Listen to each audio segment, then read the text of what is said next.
여러분, 재개발 투자 어떻게 해야 될지 궁금하십니까? 채널 고정하세요. 구독, 좋아요 꾹 눌러주세요. 한정훈의 부동산 썰. 쌀. 안녕하세요. 부동산 썰 한정훈입니다. 자, 오늘 주제는 이런 겁니다. 지금 선거가 이제 끝나고 시장에 대한 궁금증은 제가 부디 한 수에서 다 말씀드렸고요. 참고로 그 내용을 보시면 되겠고, 오늘은 이런 내용입니다. 서울 전 지역이 모두 개발판이다. 개판입니다. 개발판. 예, 서울 전 지역이 전부 다 지금 재개발이 진행이 되고 있고, 재건축, 재개발 다 진행되고 있죠. 자, 이런 그 수많은 재개발, 재건축 중에서 과연 우리는 어떻게 투자를 해야 될지, 거기에 대한 궁금증을 해소하는 시간입니다. 먼저 특별한 세미나를 준비해봤습니다. 4월 24일 수요일 오후 2시에서 5시 사이에 진행을 하는데요. 이번은 좀 특별한 세미나로 준비를 해봤습니다. 용산 투자 세미나라고 제가 같이 이렇게 얘기했는데요. 용산에 대해서 많은 분들이 궁금해하고요. 용산은 아시다시피 정말 앞으로 크게 대변혁이 크게 일어날 가장 서울의 대표적인 그런 지역 중에 하나입니다. 서울 전 지역이 개발판이에요. 서울시가 최근 재개발 관련된 그런 발표를 계속 내놓고 있는데요. 서울 전 지역이 개발 진행 구역이라고, 예정 구역이라고 할 수 있습니다.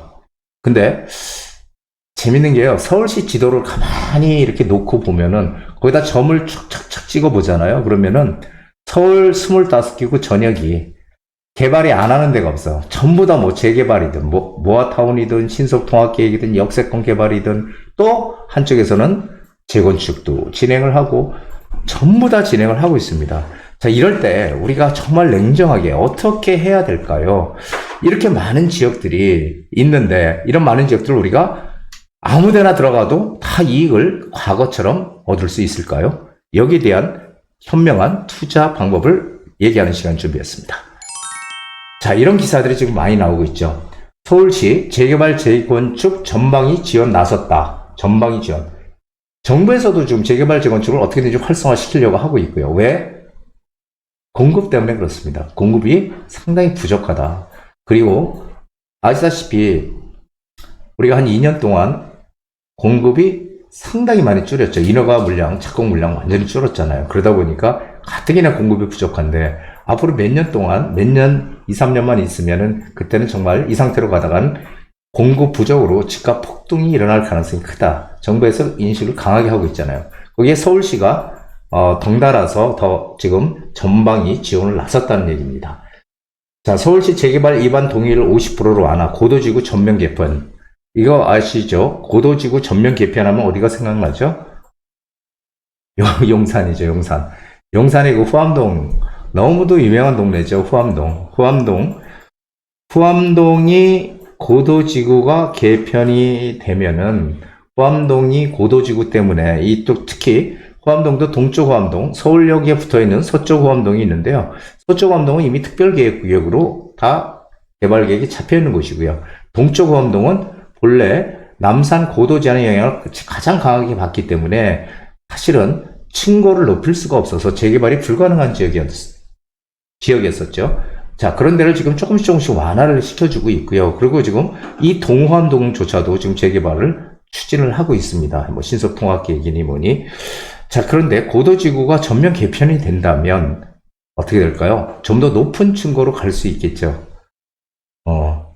그래서 어쨌든 호재는 분명히 호재라고 저는 생각이 돼요. 그런데 여기서 우리가 알아야 될 건 뭐냐면은, 고도지구를 폐지하는 겁니까? 폐지하는 게 아니잖아요. 폐지하는 게 아니고 완화시켜주는 거다라는 것을 이해하셔야 됩니다.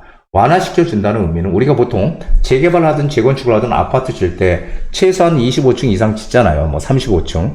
그리고 한강변 같은 데 50층까지 질 수 있게끔 이렇게 하는데, 이게 15층 이하로 짓게 되면 사업성이 문제잖아요. 그렇죠? 고도 제한을 풀어줘서 사업성이 문제라는 거죠. 그래서 사업성이 좋지 않다는 얘기입니다. 동호암동. 그리고 실제로 용산에서의 어떤 핵심 지역은 동암동, 소암동 쪽이 아니죠. 그 건너편 쪽이죠. 소암동 건너편 쪽. 그쪽이 뭐 서계동, 청파동, 밑으로 원효로까지 이쪽이 메인이 되는 거죠. 이쪽이. 예, 그래서 메인에서 좀 벗어났지만 어쨌든 지금 풀어주겠다고 정부에서 강하게 지금 얘기를 하고 있죠. 재개발 재건축 사업성 높인다. 이건 뭐 다 지금 재개발 재건축을 어떻게든지 활성화시키겠다는 기사들이 지금 줄줄이 나오고 있는 겁니다. 우리 이런 걸 보면은 아셔야 돼요. 자, 서울시의 개발 방향은 2040 도시 기본 계획에서 우리가 알 수 있어요. 기본 계획. 2040년도까지 기본 계획이죠. 그래서 여기 보면은 뭐 보행 일상권 조성, 수변 중심 공간 재편, 한강변 수변 중심 공간 재편, 미래 성장 거점 중심지 혁신, 4대 혁신축 활성화, 비욘드 조닝 있죠. 자, 여기서 제가 예전에 정말 강하게 말씀드렸던 게 바로 이 비욘드 조닝인데요. 이게 뭐냐면은 우리가 여태까지 용도지역제라는 게 있었어요. 그래가지고 주거지역, 상업지역, 공업지역, 녹지지역 이렇게 4대 용도지역이 있었는데 이 4대 용도지역을 폐지하고 비욘드 조닝이라고 해서 한 지역에, 한 곳에 주거, 상업, 업무, 문화, 공간들을 같이 넣을 수 있는, 이게 한마디로 복합개발이에요. 이 비욘드 조닝 개념이. 이 복합개발이 2040 서울 도시기본계획의 가장 핵심 중에 핵심이다라고 얘기를 들을 수 있습니다. 근데 이 복합개발을 어디다 한다고요? 어디다? 역세권에다 한다는 거예요. 역세권. 이게 중요하다는 겁니다. 역세권. 역세권에 비욘드 조닝이 복합개발을 한다는 거. 여기도 역세권 얘기가 나오죠. 그래서 기본계획에 나오는 핵심 개발 지역들은 중심 역세권 중심으로 한 거점 지역들, 이런 역세권 지역들이 앞으로 중심축이 된다, 이런 얘기를 드리는 겁니다. 자, 여기 뭐 서울주택 노후도 해가지고 이게 이제 단독주택이거든요. 단독주택들이 이렇게 노후가 되어 있다. 이게 시커먼 거일수록, 짙은 색일수록 점점 더 노후가 되어 있다는 거예요. 그래서 강북구, 미아동, 성북구, 장이동, 신림동, 수유동, 신길동 순으로 노후 단독주택이 많은 것을 알 수 있다. 그런데 제가 아까도 말씀드렸던 서울시 이 지도를 놓고 점을 찍어보면요, 진행 안 하는 데가 없다고 했죠. 이런 데들 다 지금 신통기획, 모아타운, 역세권 개발 후보지로 지정돼서 뭔가 하려고 지금 하고 있다는 겁니다. 자, 다음을 보시게 되면은 서울 노후 아파트 현황 해서 이게 쭉 나와 있어요. 뭐 숫자로 이렇게 쭉 나와 있는데, 다음 장 한번 보시죠. 노후 아파트 현황이 줄줄이 나와 있는데요. 서울 아파트 중에 준공된 지 30년이 넘은 아파트 비율이 서울 전체 아파트의 27.5%래요. 27.5%. 30%는 좀 안 되지만 노후도가 지금 상당히 심하죠. 30년이 되면 뭐래요? 재건축을 할 수 있잖아요. 그렇죠?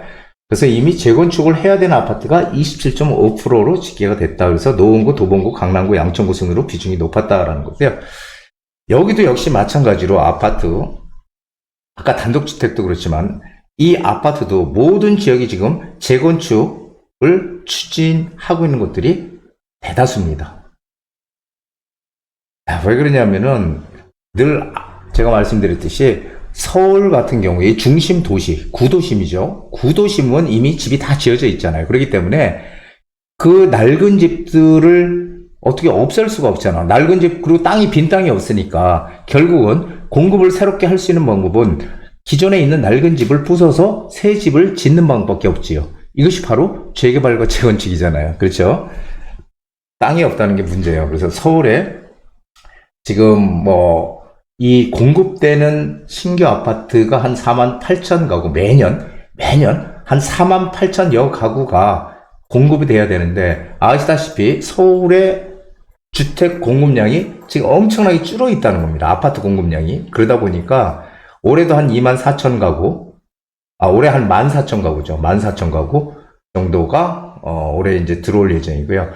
4만 몇천 가구, 4만 8천 가구인데 14,000 가구면 턱없이 부족하잖아요. 이 수요에 비해서 공급이 상당히 부족한데요. 결국은 언제까지? 2028년도까지는 공급이 없다. 그리고 더더욱 심각한 건 올해는 그래도 10,000세대가 넘게 일단 들어오지만 내년에는 10,000세대가 아니라 2,000세대도 안 들어와요. 내년에 공급 물량이. 오히려 내년, 후년이 더 적어요. 공급 물량이.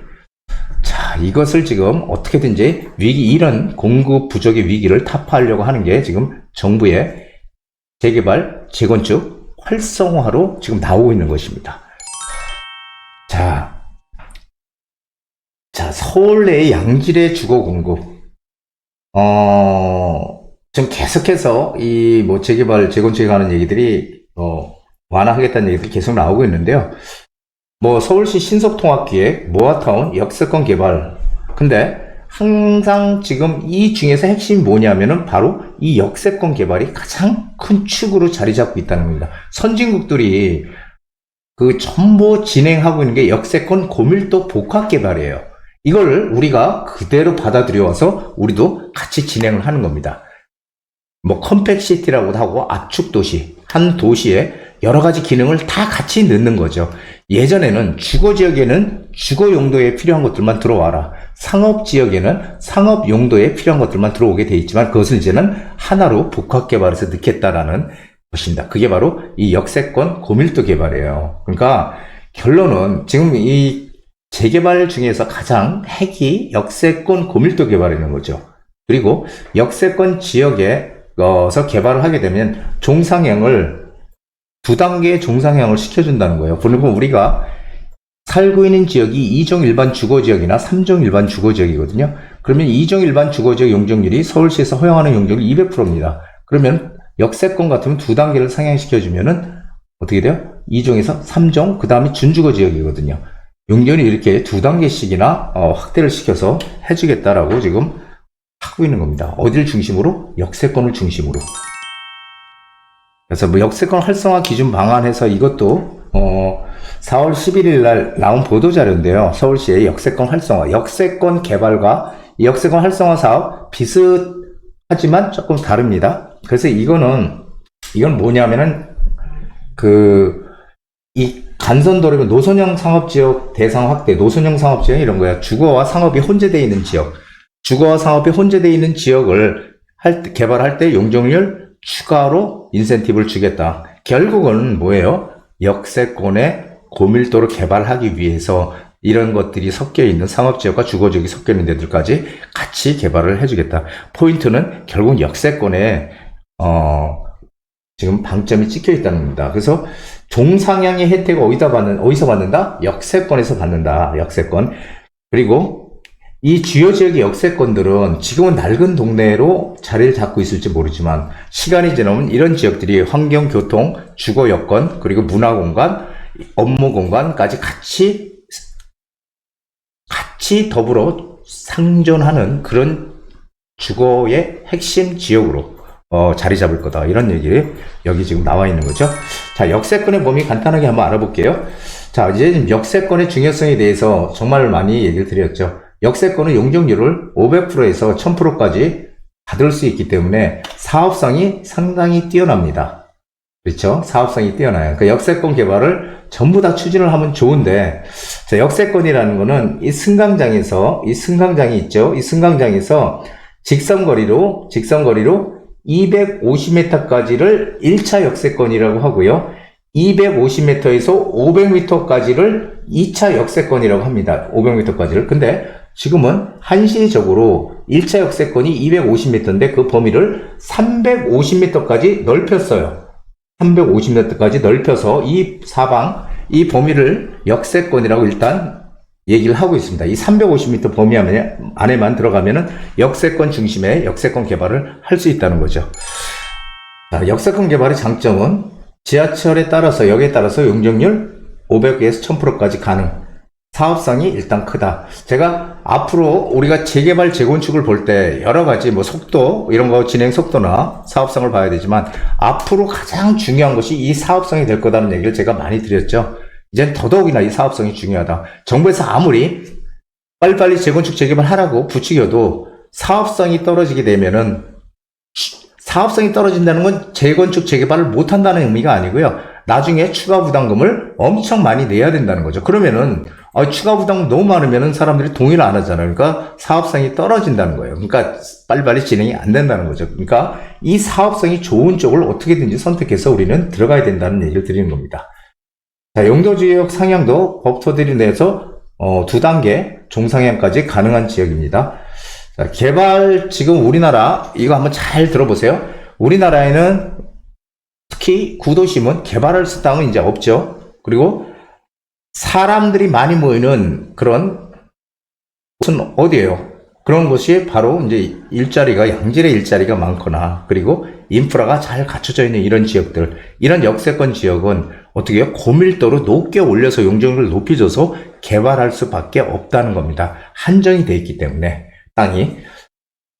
자, 그리고 입지 가치와 향후 투자성을 봤을 때 역세권 개발은 다른 재개발에 비해서 뛰어나게 투자 가치가 높을 수밖에 없다. 그러니까 역세권 개발에 어떻게든지 들어갈 수만 있다면 무조건 1순위로 아니 0순위로 들어가야 된다는 얘기를 드리는 겁니다. 서울에 지금 뭐 재개발 재건축 여기저기 다 하지만 거기서 역세권의 가치는 엄청 커질 거다. 제가 역세권의 가치에 대해서 어마어마하게 정말 많은 얘기를 드렸어요. 근데 이제 또 다시 한번 또 얘기를 하게 되네요. 역세권의 가치 정말 앞으로 핵심 가치가 될 것이다 라고 말씀드리고 싶습니다. 자, 결론은 서울 어떻게 우리가 해야 되느냐는 건데요.